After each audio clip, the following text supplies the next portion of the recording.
4 games under 500. That's where the Toronto Blue Jays sit right now, 10 games into what was supposed to be a championship follow-up season. Last year, this team made the World Series.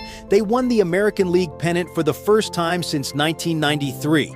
They came within 2 outs of ending a title drought that's lasted over 3 decades. And now they're 4-6, tied with Baltimore for third in the AL East, watching the Yankees build a cushion at the top. Look, I'm not panicking. 3.5 games back this early in the season is nothing. But the reason they're sitting here at 4-6 isn't just bad luck. There's a real structural problem forming in this starting rotation. And if the front office doesn't address it soon, this could spiral into something much worse. Let me break it down. Cody Ponce is done for a while. ACL sprain. He's on the 60-day IL, which means you're not seeing him back until late summer at the absolute earliest. And even that might be optimistic depending on how the rehab goes. Now, Ponce wasn't supposed to be the ace of this staff. Nobody was calling him a frontline guy.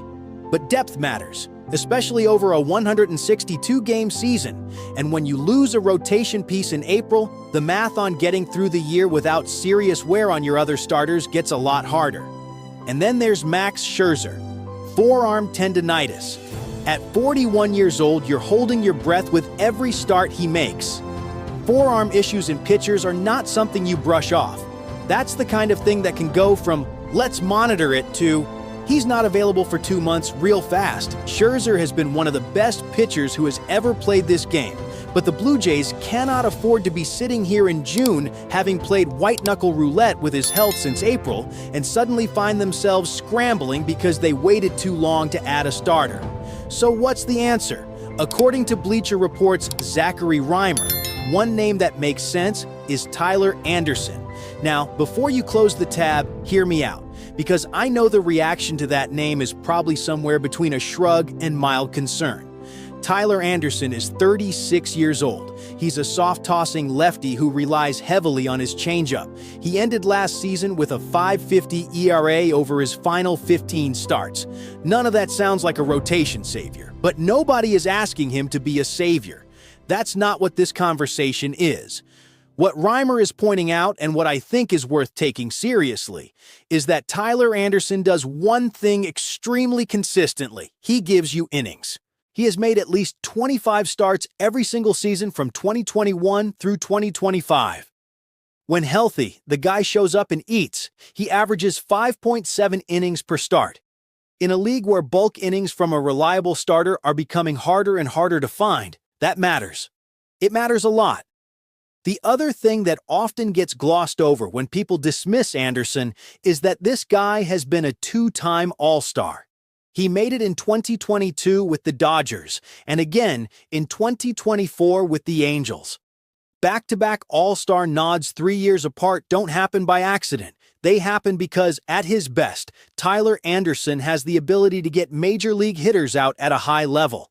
The changeup is his weapon. He throws it almost as often as his fastball, and he generates whiff rates in the high 30s with it consistently. That's genuinely elite for an off-speed pitch. He's not out here getting by on smoke and mirrors. There's real craft to what he does. Yes, the second half of last season was rough. A 5.50 ERA over 15 starts is not what you want to see from somebody you're considering bringing in. But context matters here. He was pitching for the Angels, who were going nowhere and had no reason to manage his workload carefully with any particular end goal in mind. Pitching for a contender, pitching with something on the line in October, changes the mental equation for veterans. We've seen it happen before. Guys who looked cooked suddenly rediscover something when the environment changes and the stakes are real. And here's the thing that actually makes the most sense about this potential fit. The Blue Jays don't have to give up anything to get him. This isn't a trade. This isn't sending prospects down to some rebuilding team in exchange for a starter. Tyler Anderson is a free agent. He's still sitting out there on the open market, unsigned, which is genuinely surprising given how few legitimate rotation options are left available at this point in the offseason. If Toronto wants him, they call his agent, they agree on a 1-year deal, and they plug him in when he's ready to go. No system cost, no moving pieces around, clean and simple. Compare that to a trade deadline acquisition, which is still months away. If the Blue Jays decide to wait and hope they can find a starter at the deadline, they're gambling on two things. One, that they'll still be in a position where they're competing at a level that makes a rental worth the prospect cost, and two, that the market will actually have what they need. Neither of those things is guaranteed. Meanwhile, every start between now and then is another start being made by a patchwork rotation missing two arms. The counter-argument is that Anderson isn't ready to go right now. He'd need time to get built up, work through his routine before being stretched out to start games in a major league rotation. That's fair. But this is early April. There's time. You sign him now, you get him on a program, and by the time May rolls around and the schedule starts to really grind, he's available and ready to contribute. The Blue Jays have a window. This is a team that was 2 outs away from a World Series title. Vladimir Guerrero Jr. is in the middle of his prime. Bo Bichette is gone, but the pieces around him were good enough to make a run last year, and they're still largely intact.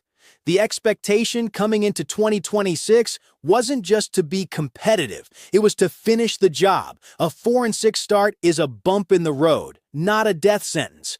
But the rotation situation is a legitimate concern that deserves a real solution.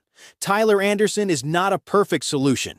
He's a patchwork option, a veteran innings-eater who fills a hole while the Blue Jays wait to see how Ponce's rehab progresses and how Scherzer holds up. But sometimes a patchwork option is exactly what you need.